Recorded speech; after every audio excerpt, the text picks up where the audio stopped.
السلام عليكم ورحمة الله. أهلا ومرحبا بيكم في موضوع جديد بنجاوب فيه على سؤال من الأسئلة المهمة اللي بتجيلنا على منصاتنا على السوشيال ميديا. موضوعنا النهاردة موضوع مهم جدا، من الموضوعات الحقيقة اللي ناس كتير جدا بتشتكي بيها، وحصل لغط وحصل لخبطة عند الناس من كتر تشخيصنا. موضوعنا النهاردة هو الجيوب الأنفية، وبسميها الجيوب الأنفية مظلومة، وهنعرف ليه مظلومة.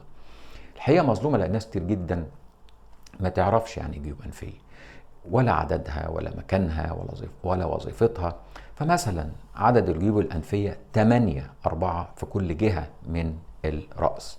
4 واحدة موجودة تحت العين، واثنين في داخل العين تقريبا، وواحدة فوق العين في الجبهة. وظيفة الجيوب الأنفية هي بتخلي الشخص متزن في حركاته، ما عندوش صداع، على طول حاسس ان بيقدر يتحرك، ما بيقدرش، حركته اليومية بتبقى عادية جدا.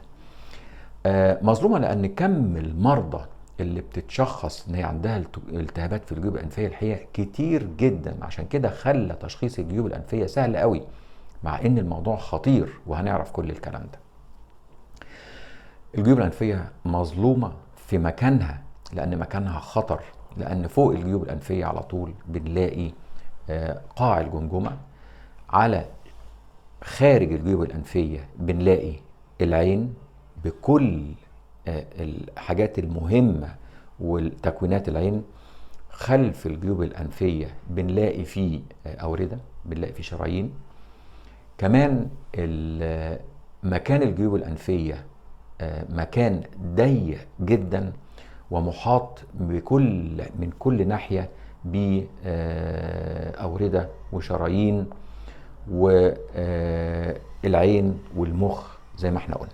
طيب، كمان الجيوب الأنفية مظلومة في أعراضها، مظلومة في تشخيصها، مظلومة في علاجها، مظلومة في عملياتها، لأن كلها بتتشابه مع بعض، مع أعراض حاجات كتير جدا، ومن أكترها أي حاجة بتسد الأنف تقريبا نفس الأعراض بتتشابه. عشان كده الجيوب الأنفية الحقيقة مظلومة في كل حاجة، وهنشرح كل الكلام ده. اللي متابعنا هيعرف كل كلمة من اللي احنا قلناها، وهيتابعنا وهنشرح. زي ما بنقول دايما، اللهم علمنا ما جهلنا وانفعنا بما علمتنا. مع تحياتي دكتور هشام إبراهيم.